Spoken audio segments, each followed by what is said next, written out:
And we're talking about when to add a new location. First of all, you have to have management, right? You need to have somebody you trust to manage that. You don't have to have an office in that city to get a lot of business in that city. There's years where you're going to try to grow and your overhead's not going to be, where you want it to be versus the next year, et cetera, especially when you're opening a new office. Hey, how's it going? It's Tim Brown, and this is the Hook Better Leads show. And today I have Genaro from Bison Roofing out of Texas. How you doing, sir? I'm good. Thank you, Tim. How are you? Doing very well. And we're talking about when to add a new location. And I Right know on. everyone in here wants to add a new location because that's Roofer's favorite thing to add new locations. Always, if we're not doing it at this moment, we're always thinking about it, right? Like I don't know Right. why. But we're going to talk about when to do it, when to not do it. You've had a location and you've stopped doing one. So I think you're uniquely qualified to talk about this, and both of your locations are doing well, which I Mhm. like. I like for this Yeah. particular topic. So if we could start just with a little bit of your background in roofing, just in a few minutes, like how'd you get started and where you're at now? Well, I installed my first roof by hand when I was 14 years old. I grew up in the construction industry. My father was a carpenter, a builder, a framer, and so him and my uncles owned a home building company. So I cleaned job sites, I installed shingles, and when I was young, and then I moved away. I moved to Hawaii, was a money manager for a bit, and I came back in 2000. I moved back to Texas in 2004. Started my construction company, renovations and roofing. And after a couple of years, I kind of just specialized into roofing, and we've been doing that ever since. Yeah. Love to hear it. Is there a reason specifically why you stopped doing the renovation side, um, and just Yeah. roofing? Yeah. Roofing, you can scale a lot easier with roofing versus renovations. Renovations require a lot of attention, meeting with the homeowners. Every job is custom. Every job is different. Different toilet, different living room tile, kitchen tile, cabinets, all that stuff. So we did that during the first couple of years, and we did a lot of interior, exterior room additions, large scale renovations. But then we kind of, like I said, specialized into roofing. Exterior. I did some siding, decks, and roofing for a few years after that, and then kind of just focused mostly on roofing. Yeah. And that has paid off, right? You guys are doing pretty well. Where are you at on, if you don't mind me asking, or you can just tell me team size, but where are you at on revenue? Team size, it varies. I mean, we have different. We have several offices. We have an office in Mexico. We have our estimating team down there, and so team size we're about 20 some odd people. Yeah. Revenue wise, it varies by location. Okay. All right. Yeah. I'll take that. Well, I'll just throw it out here. From what I understand, you guys are have been growing and doing really cool things. And I like to like throw in a little bit of that just so people can understand, appreciate what you got going on and trust that what you're saying will help them. That's why Yeah. that's the only reason I talk about it. I never do that to flex. I do Yeah. that to help people listen. Yeah, I mean it's kind of an interesting thing, especially with social media now, as is that is numbers being thrown left and right, and as Yep. you hear some of the more experienced guys, it's the net profit, the profit margin is way Yeah. more relevant, and then of course keeping your overhead down, and of course there's years where you're gonna try to grow, and your overhead's not gonna be where you want it to be versus the next year, et cetera, especially when you're opening a new office. That's a really good segue here. So, when is it appropriate from your perspective to really look at the new office thing? Like, is some people try to use it as a patch. They get stuck at like 3 million and then they're like, I'm going to throw in a new location. That'll fix it. So, when is Ye- the real right time to do that? Well, I mean, from my experience is first of all, you have to have management, right? Depending on you can't really just open a new office, and a lot of the guys that have opened other locations are aware of this, and you need to have somebody you trust to manage that, right? Somebody with that culture of self-improvement, and of course being able to efficiently, effectively help you in managing and opening another office. That's key, having management to do that. Secondly, you can start off, obviously, you can start off by going slowly. But especially in Texas, sometimes it makes it easy to have that demand after, say, a storm. Yeah. So we Mm, get a lot of hailstorms in Texas, and that typically can help. And that's how some people open new offices here in Texas. I yeah. know several guys that have done that because it helps, obviously. It's like a You seed can, investor. It's like the yeah, yeah. this I mean, you have yeah, you can go into a market. Obviously, if you go into a market when it's not storm season and there's no significant storm, then you have to start new, right? You have to market new, you have to put your name out there, branding, etc. But if it's after a hailstorm, for example, in Texas, then you're going to have, your guys can go and door knock and then establish that reputation. So that's what I did. I had at one point I had three locations. I had one in Plano, DFW area, which is a great hell market. And of course, I have my San Antonio and then my Rio Grande Valley, which is 4 hours south of San Antonio. So that's deep south. So, I mean, I'll just say this. I know that it's tempting. So like now that you've got two now, how do you stay away from just making more? Because this experience in Plano obviously is kind of because you rolled one back. Why did you roll it yeah, back? well, mostly at that time, I didn't have the management in my San Antonio location that I felt comfortable with. So what I did, I was living in Plano and I moved back to San Antonio and I decided to put that on hold for a bit. And it's a great market, but it's a competitive market, obviously. And that is not the reason I decided to pull out of that market, mostly the distance, right? But then we decided to continue in San Antonio and the Rio Grande Valley and really focus on dominating. So that's another thing that you need to consider is, you have a market like San Antonio. It's a huge market. You don't necessarily have to go into another market because there's plenty of work, say, in Yeah. these big locations. Do you have any like estimates of like okay, so if we look at the population of San Antonio, um, It's 3 mil, something like and that. A bit. 3 mil, so that's basically very similar to Minneapolis. Oh, so supposedly here, okay, I guess that's greater San Antonio is probably 3 mil. Same with the Twin Cities of Minneapolis. Yeah. Um, what do you, how much, how many millions of dollars of roofing is available in a $3 million market? Do you have that any ideas about that? Like, how do you You do know that? what? I had somebody run me a report. I don't have it handy. I can but What is just to I give think you an like if it was idea. like 20% of them were homeowners or something like that, then I remember doing it at once as well. I feel like that's gives you market size though, right? Like whatever the percentage of population is homeowners, percentage of Uh-huh. people that are homeowners, um, which is Well, supposedly yeah, go ahead. pretty high. Yeah, and of course it varies whenever you have a hell event too, right? Yeah, So, like say in 2016, we had, I believe at that time, the costliest storm in Texas history here in San Antonio. It was like 1 point some bill. Of course, every year it gets bigger and bigger, and they've been getting bigger and bigger and yeah. costlier. But that again, going back to what I was saying earlier, that always throws a big windfall to a lot of these roofing companies. Uh, But it so also there's clears up the next, like once you do it, it clears out the next few years of roofs. So it's it like can literally it like automatically makes a drought happen in correct. like 2 years from now, right? It can create a vacuum, and that's I mean to some extent, right? Because if it's another hailstorm, no. But Yeah. if it's a retail market, if you're focused on retail, and if you are limited to residential retail, let's say, because that's usually where a lot of the hail damage is focused on, or a lot of claims happen, Mhm. then yeah, it can create the vacuum or that drought. I know, for example, we worked Hurricane Harvey in 2017, I believe it was, in Corpus Christi area, which is in the Gulf side. And that whole town, I mean, we went in there and I don't know, 90 some percent of the roofs were destroyed. And so, yeah, that created that drought. We actually had an office there as well, but we decided to close that one right after Harvey because we kind of saw that and we can manage it from San Antonio.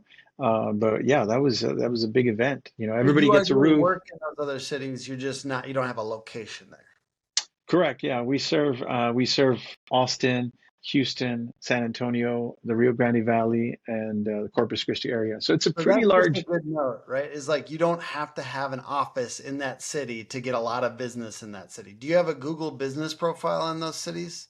If you truly believe in what you're doing and you want to be the best version of yourself and you want to build a great organization, there's no other place to do that besides the Roofing Academy.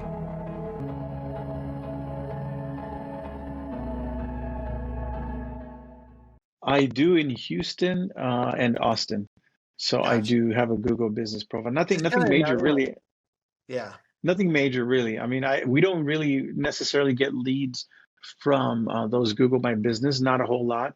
I do have a page, a web page for Round Rock, which is a suburb of Austin, and so I do get leads from that. I think it's Round Rock Roofers or something like that. It's a Hmm. super simple landing page. But and then in Houston, we do get a lot of work in Houston, just because we've kind of established a name for ourselves in the stone coated Decra roofing, stone coated Oh, steel wow. Decra Nice, nice roofing. project. Or those are solid So revenue jobs. yeah, we do. We know we did. I think we it was 2021. We got the roof of the year in the whole country, and then we do some large solid roofs. As a matter of fact, we'll Incredible. be doing one. We just we're just discussing this, and we have a big resort in Mexico, and we're doing Decra roof down there. It's a pretty Amazing. large resort. Yeah, it's a, I don't know, 6-story resort. Maybe, I don't know, 1,000 squares of Decra roof in the Baja California area. So Mm. we just discussed that with the owners, and they're pulling the trigger. So we'll be doing that roof soon as well, this before the end of the year. So we do So, a lot of that. did you So tell us, did you say why you squashed the one the one in location? Corpus Christi was because you were mentioning that it creates a drought, and that is why. Well, first of all, our building was damaged, but secondly, Hurricane Harvey destroyed, and I mean, most of the roofs there. So we Mhm. saw that as an opportunity for us to pull out and close our location, because we did a lot of work during that time, but then afterwards we decided to pull out of Yeah. that location, Corpus Christi, and that's only about 2 hours away from San Antonio, by the way. Two locations now, knowing that those are good, what would make you want to do another location, or are you planning to not do another location? Well, we do. I mean, for example, we serve Austin, Round Rock area, and that's only about an hour and a half to 2 hours max north from here. We are um, managing those projects, but yes, of course, it would be more efficient and effective if we had a satellite office or an office there in Austin. So we've been throwing that idea around for a bit, but of course, we're working on so many things that sometimes it does take a lot of investment, as far as like time investment, not necessarily financial, because ultimately opening a location, it can be started relatively small, but time wise, as far as you Yeah, going out there. I think that that's honestly the one of the reasons that I think people like I'm inclined to say people should contain the amount of locations that they are. And I'm talking about the guys that are going from 3 to 10, maybe Yeah. to 15, even to 20. I think that there's a tendency to go everywhere.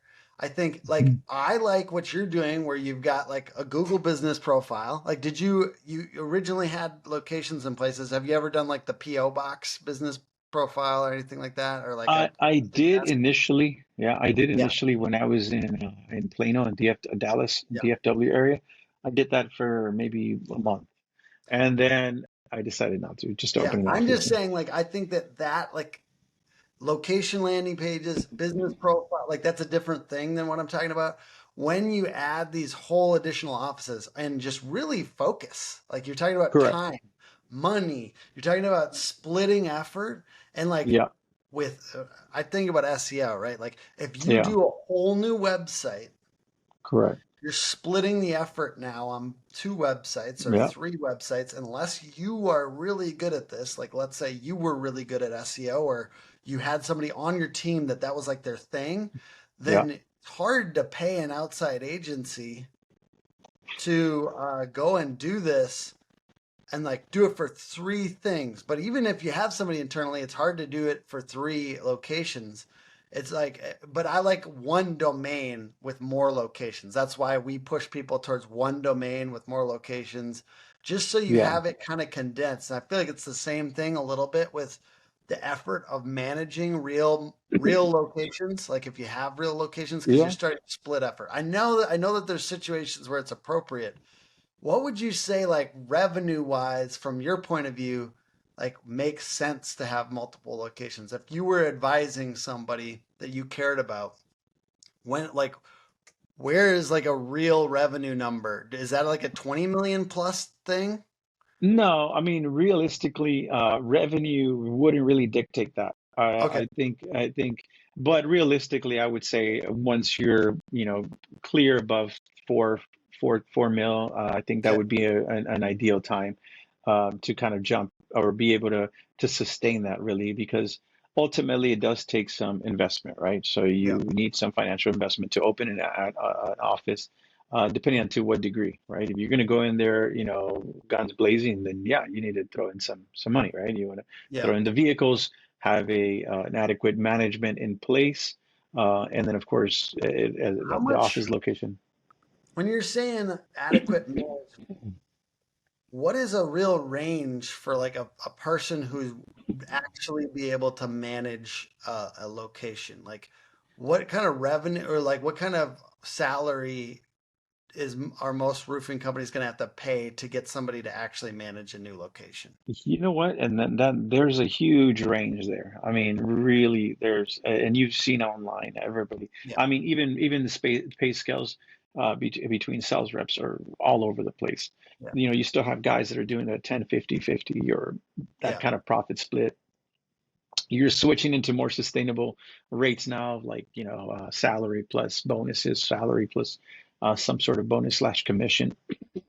So, I'd say the same would apply to management. You do want to have somebody that obviously, if they're moving into a new region, yeah, they can be a kick-ass sales rep or sales manager slash general manager. But for the most part, everybody when they're taking on a new area, they want something secure. So a salary, plus a bonus or a commission or a profit sharing to some degree. So that makes a big difference. I've had a I little like bit the of both. profit sharing. I like the profit sharing idea. Obviously, with a new location, you're just taking on a lot of responsibility. Yeah. And if they are a really high performing sales rep, that's like an easy way to do it, right? Because then you can Hmm. only have one person in that location. It still works. But at the Yeah. same time, like really good salespeople aren't always great managers. Exactly. That's what I was going to tell you. That does not Yeah. necessarily, you don't necessarily want to put, obviously, you don't want to put your top sales rep as a manager. You don't want to pull them out of the field to try to manage an office. That's really Mm. not what you need to look for. And some of the larger companies, they're aware of this as well. They put the same concept to play, as far as putting a manager, as far as the pay scales, and everybody's, you try different pay scales. So management, as far as management, it'll vary. You can obviously, if you want to give somebody a secure salary, you say, okay, you're going to get six figures right off the bat, $100,000, blah blah blah. $150,000, but that's a big risk on the company. One, you want to obviously give them some incentives too, right? So doing a more reasonable salary, commission, I'm sorry, salary plus some sort of profit sharing makes a big difference. My sales manager, for example, that I had a sales manager in the Rio Grande Valley office who I actually offered him partnership into the company. He's now my partner, Manny Luea. He manages and oversees the other location, and I think that plays a big role in the success of that. Now, that's not the only way to do it, right? You don't necessarily have to say make somebody a partner, but that worked for us. You can have a strong manager with a secure salary, with a good pay scale, and that varies by location, right? Because I mean, you can Yeah. say 150,000, $100,000 in Texas is significantly better than some of the areas up north, right? Because of the cost of living. So, so it all 100%. varies. I mean, throwing The money how the around, throwing houses figures in around. Texas, the type of house I can afford in Texas is so much nicer than Yeah, the type of house I yeah, can afford. I know it's gone up a little bit, but it's crazy the yes, house that I could get for what our thing is right now. yeah. I mean, in certain Talk regions. about, sorry, go Go ahead. ahead. No, I don't want to get sidetracked. Go ahead. I said in certain regions, yeah. You're talking about demand, and like demand should drive where you would get this new location. Can you talk Of about course. how you would kind of assess demand in a certain area? Is it because there's not a lot of roofers? Is it because like we talk about storm? Like what are you Mhm. looking for as far as your checklist of a place that would be a second location if you only had one? Yeah, well, gauging, for instance, gauging the competition is always key, right? Hmm. Some of the, and the reason why some of the storm chasers, and I hate to use that word, the reason why sometimes they stay in a certain location and they leave an office there is because of the demand, but also they kind of gauge their competition. Yeah, you see, if you go into a market like Dallas and you see just a boatload of roofers everywhere, right? Billboards everywhere, et cetera. Well, then, opening a location there, even though it's a great market because of the demand as well, there's a lot of competition. But if you go into a market where there's enough demand that you can see potential revenue there for your company, but then you see your competition, you see that their marketing is not blowing your mind. There's not a lot you don't see a lot of trucks that are just kicking butt, that you just see the same competition out there. Then it gives you an opportunity, depending on where you're at too, right? Depending on where you're at with experience. And you have to Hmm. know a little bit of a lot of Yeah. stuff, really, as an owner, right? You need to have a little bit of knowledge on marketing, and get educated. You're not going to be the expert in everything. You're Yeah. not, right? But you're gonna learn from people like you and then some of the other guys out there in the sphere that in the marketing area that you can pick off and kind of know, okay, now I can distinguish what a great logo is, what great marketing looks like. So if you get Yeah. a little bit of that information, and of course learning your numbers too, Hmm. knowing your numbers, and anybody can, or not anybody, but there's people out there, there's like Martin Pettigrew and Mark, they're great guys, and they teach you this whole, this revolutionary thing that's obviously it's kind of a lot of people are putting into play. I know Adam Sand is putting into play the inside You're talking outside about the sales. inside sales? Yeah, yeah, so like for instance, you put something like that and you gauge the market and you think, okay, if you do some research, obviously some research on your competition, you look at the team, you look if they have that strategy, what kind of projects they do, and then you see, okay, these are my biggest competitors. This is how kind of I imagine they're doing their business, and this is what I'm better at, or this is what why I have an upper hand. So you know what, this is a good market to kind of establish myself, right? So there's you have to do some I love research it. as well. I love it. You got to know the market. You got to know the players. You got to. Hey, am I that guy? Can Yeah, I take a bite out of this market and successfully exactly. compete? Successfully compete, right? Like Yeah, that's it. And you talked about Martin and Mark. Like they went into a new market and they realized, hey, sale like the if you don't have your trucks everywhere, your signs everywhere, and your hmm, marketing down in that area, you yeah, can't, because they said it was harder to sell in that new area for a while, right? hmm, Like it's yeah, not the same. We were brand name in that other correct. market. We're not a brand name in this market now. We have to Yeah, go harder in certain ways. We've got to blitz in a way in that new yeah, area and or even have better salespeople to close deals because brand, as you know, because you have exactly. a great brand, can can make people more likely to buy even Yeah, with less great salespeople. And that's just a funny thing that happens. I hear all the people with the best brands that sometimes they complain that their salespeople get a little weak because their brand's so good. And yeah, you're going to need better salespeople in that new market for sure. I think ex- that that's a weird ex- thing that happens. Top rep. We're doing top rep then. It's great training. So you got to have that defined sales process. Check Toki specifically. I don't understand how people make it with a defined sales process as an established company. But just starting out, you definitely need to have that because they need to know, like, and trust you through the whole process in order to give you money. exactly. And then putting all the other things into play, right? Not just the branding, but of course Yeah. the follow through, right? The follow through, Yeah. the referral system, and obviously installing great products and and providing great customer service. And that provides that exponential growth that you need, right? Yeah. That because the growth comes from different areas, not just new customers, but as you know, referrals and Yeah. existing customers.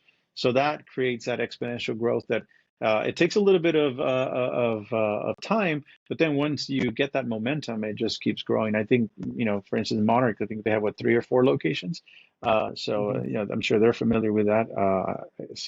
But yeah, it takes a little bit of time and it doesn't have to be a long time, but it takes a little bit of effort to create that momentum. And then once you establish yourself, then you can keep growing. It depends on, again, everybody's goals. 100%. So I wanted to ask you just a little bit about like other stuff in the industry. What else do you want to talk about? What's interesting to you about the industry right now? We've been talking a lot about the fight and stuff like that. And I know that's probably not it. You have a unique Which fight? There's perspective. so many fights out there. Which fight? You talking about a fight? The Dimitri Lee hate fight. But what You know else you what? got going on? What's interesting to you about roofing? Why do you like the industry? How do you feel about all this? Like just the we got Adam Sand kind of predicting all the roll ups and stuff like that. We've got Yeah. Lee Tate and Dimitri fighting. We've got a lot of other like things happening in the industry. You seem to pay attention. What is interesting to you right now? Well, I mean, everything's interesting. The fight is interesting. Adam Sand and his growth. I mean, I know Adam Sand and I have known each other for several years already, quite a while, since back when he was working with a roofing company up in what is it? Not Winnipeg, Canada, yeah. Alberta. Yeah. Yeah, Sergeant sorry, Support. yeah. So, and then of course now he's doing his own thing, and I'm actually very impressed with what he's doing, and he's really, hyper focused on what he's doing. I think it's great. And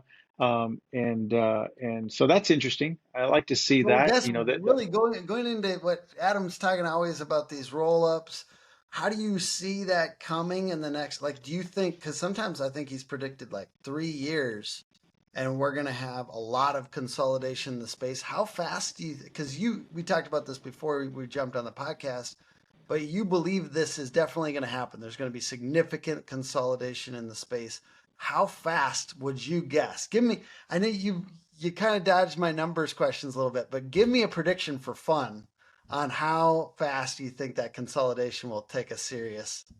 Well, right now, because it's kind of a big thing. I mean, every small roofing company out there, small or large, right? But the smaller ones, anywhere from, I'm assuming anywhere from like 3 to 12 million are being approached by these companies by these brokerages trying to buy them out.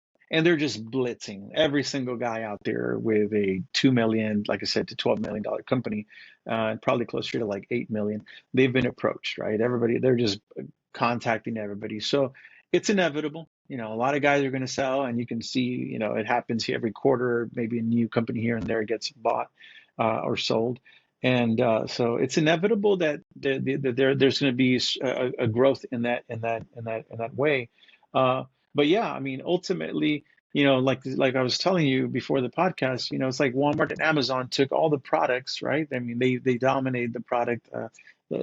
So now we're left, with services. All the rest of us are if you want to own a business, you're kind of inclined to just stick to the service industry. Well, there's money out there, there's money to invest, and so the idea obviously is to kind of dominate that service industry area now.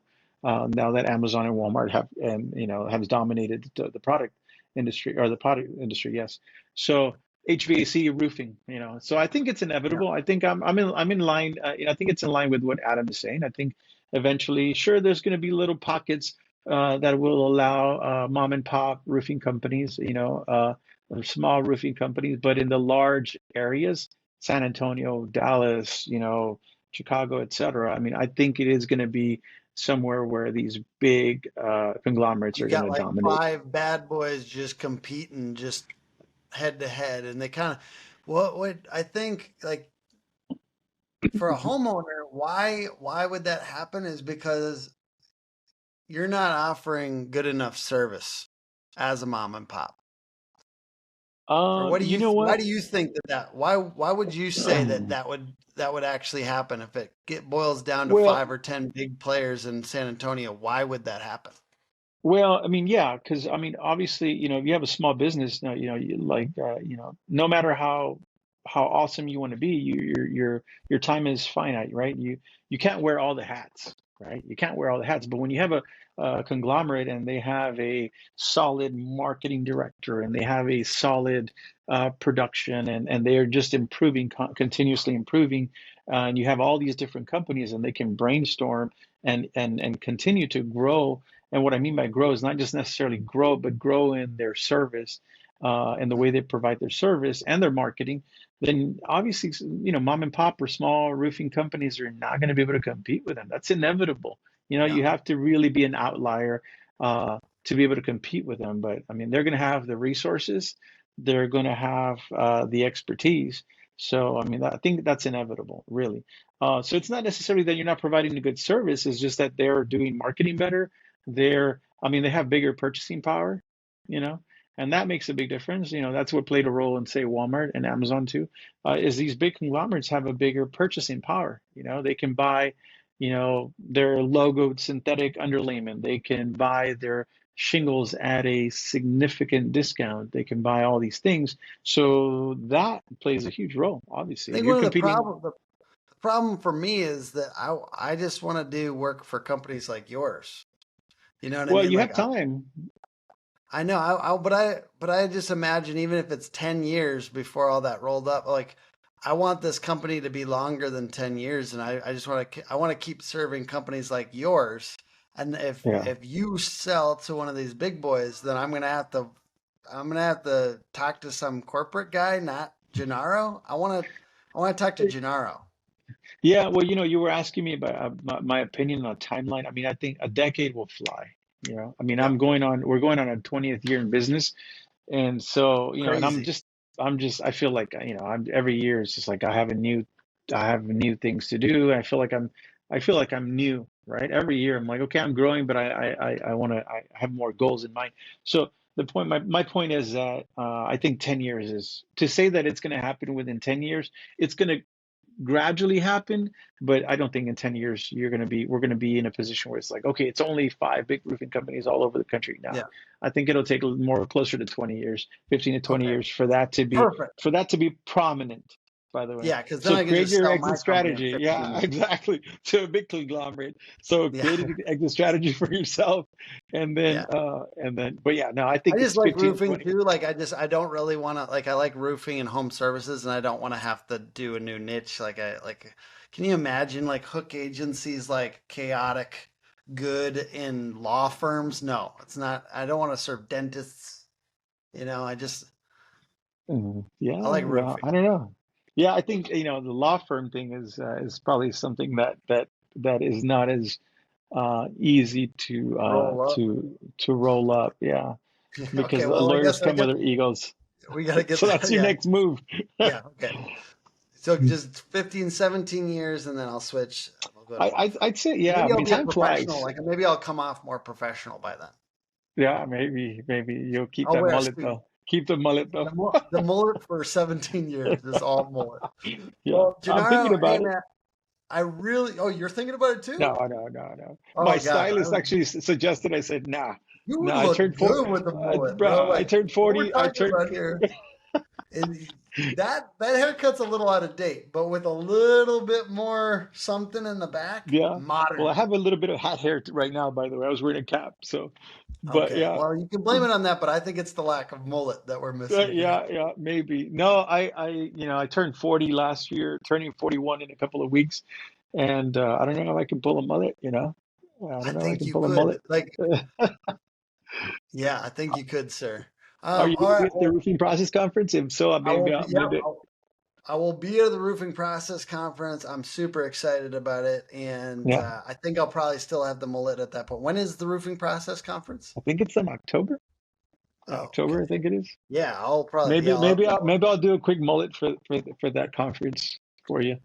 I'm telling you, brother. I'm thinking it's December 12th to the 13th. By the way, Yeah. just for anyone who's Rosen Center, Orlando, Florida. Right And on. Right we on. like, I love that one. I'll just quick shout out that event. Like, yes, I get there's too many events in roofing and everyone complains about it on the internet, but most Yeah. people don't go to most of them. So it's fine. You're fine. Yeah. We're going to be okay. This one is particularly good because it's just people like Genaro and a bunch of other like very solid. I would say we're not, it's not the big old hats guys, the guys that have been around for forever. Like Yeah. 20 years is a long time though, bro. But like there's a lot of like, I like the mid kind of like Yeah. Yeah. It's a lot of, growth oriented, like mid style companies that are yeah. coming up. And it's kind of a whole new generation of roofers, I feel like, that are going to be in power or like kind of define this next 10 years of roofing at the Roofing Process Conference. And we also love RoofCon. Yeah. And Yeah. I was telling Gennaro before this that you can get your logo tatted on you at RoofCon for That's free cool. at Hook's booth. And then also you can get Hook's tattoo, Let me see that. Oh, is that what you got? Hook's I thought I saw it. logo Yeah. tatted on you for $2,500 Right on. off your service. So that's an option for those of Yeah. you that want, scrappy upstart businesses that really want Yeah. to level up your marketing. So Is there a limit to how many they can get? If yeah, you somebody, can get one, and you have to post it on social media. I did have a company that was like, all three of us are going to get this, and I'm like, that's awesome, but you still only get yeah. 25. Yeah. But I like Exactly. that people are thinking like I'm glad that Yeah. it's a good deal. I like that people Yeah. are Yeah. actually going to do it, so I'm stoked about Yeah. it. So, Right on.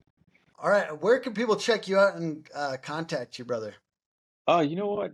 They can message me directly through Instagram or Facebook or our website, bisonroofing.net. That's if you want to check out our company and our website for Bison Roofing. It's bisonroofing.net. Podcast is put on by hookagency.com, Hook Agency all over social.